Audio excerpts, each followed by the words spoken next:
नमस्कार मित्रांनो, आजचा दिवस माझ्यासाठी एक वेगळाच अनुभव घेऊन आला। मी आज स्वतःच्या पावलाने पोचलो आदमापूरला, संत बाळूमामाच्या चरणी। मनात हजारो प्रश्न, डोळ्यात भक्तीचा थेंब आणि पाठीवर आयुष्याचे प्रश्न।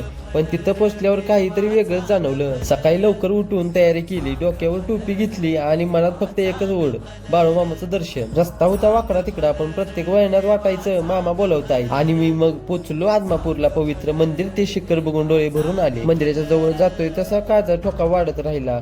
मंदिरात पाऊल ठेवताच मन शांत झालं। समोर बाळूमामाची मूर्ती, गोष्टीमध्ये ऐकलेल्या, चित्रामध्ये पाहिलेला तो चेहरा आज प्रत्यक्ष अनुभवत होतो। मग काय जय बाळूमामा म्हणलं, डोकं ठेवलं आणि अश्रू काय थांबेना।